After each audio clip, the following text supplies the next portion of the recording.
Would a meeting between these two make a difference? One person thinks so. Jabin BotsfordThe Washington Post Marcio Jose Sanchez App, the former Green Beret and NFL player, who made headlines last year when he published a letter in the Army Times supporting Colin Kaepernick's protest efforts, found himself compelled to write another letter Friday. This time, however, Nate Boyer's missive was addressed to all Americans, including President Trump. I'm sitting in the same chair, in the same apartment that I sat in almost a year ago when I wrote an open letter to Colin Kaepernick, Boyer wrote in his letter posted to ESPN. Recalling his initial feelings of hurt to see Kaepernick sit for the anthem before convincing the former 49ers quarterback to kneel to draw attention to the issue of ongoing racial inequality in the United States, Boyer said he's feeling much more hurt now. Not by Kaepernick, not by where we're at now with the protests, but by us, he said. Simply put, it seems like we just hate each other, and that is far more painful to me than any protest, or demonstration, or rally, or tweet.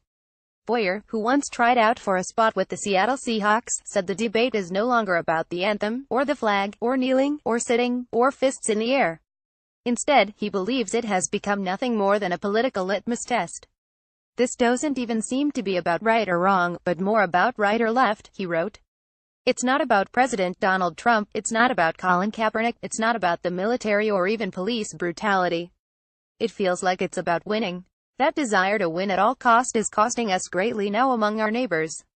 He continued, referring to his military service that at one point saw him witness genocide in Darfur, to deploy overseas, train, live with, fight alongside, and ultimately defend foreigners that you have little in common with is truly a challenging task. But returning home to a country that is so divided, so judgmental and so hateful of one another is almost as difficult to deal with as burying a fallen comrade. Boyer said there is a solution to this problem, albeit one that sounds radical in this charged political climate. Colin Kaepernick and President Trump should be the ones uniting our country together, he wrote, noting he came to this conclusion following a recent sit-down with 5 combat arms and special operations veterans. I know it sounds crazy, but maybe that's exactly what we need to see. Maybe that's how we start to heal. 2 men sit in a room and talk, simple as that. That's how it all started with Colin and I. Neither of us knew that kneeling would be the result of our conversation. Colin wanted to sit, I wanted him to stand, and so we found a common ground on a knee alongside his teammates. I believe that progress and real change happens in this world when you reach across the divide, you build a bridge, you swallow your pride, you open your mind, you embrace what you don't understand, and ultimately you surrender. One great thing about freedom is that you get to choose every day how you treat your neighbor, Boyer added. This is the best country in the world, but we can always do better.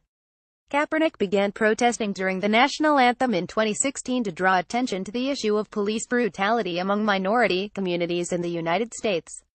After remaining on the bench for one preseason game, he decided to kneel instead. In subsequent games after discussing the issue with Boyer, the issue would wind up fading somewhat from public consciousness as the season progressed, more so by the start of the 2017 season, when Kaepernick remained unsigned. The issue received an unexpected jolt back into the national spotlight in September, when Trump called on NFL owners to fire the handful of players who chose to kneel during the anthem. Wouldn't you love to see one of these NFL owners, the president wondered at a political rally in Alabama, when somebody disrespects our flag, to say, get that son of a bitch off the field right now, out. He's fired. He's fired. Trump followed up the hypothetical, which was met with wild cheers at the rally, with a series of tweets that have extended for several weeks. Trump's latest tweet came Wednesday, when he lauded NFL Commissioner Roger Goodell for supposedly making it a rule that players stand for the anthem. The NFL, meanwhile, denied any new rule and called Trump's tweet not accurate. For his part, Kaepernick has remained mostly quiet as his initial rationale for the protest has been overshadowed by the back and forth between Trump and the NFL.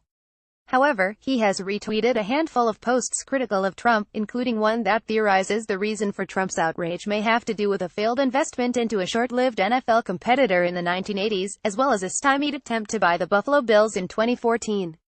Read more. Eagles Chris Long forcing NFL players to stand for anthem could create a messier situation. Diddy's solution to the NFL's anthem controversy held by the league. The whole league. Trump says Colin Kaepernick's protests would have ended if the NFL had suspended him. Donald Trump's long, stormy and unrequited romance with the NFL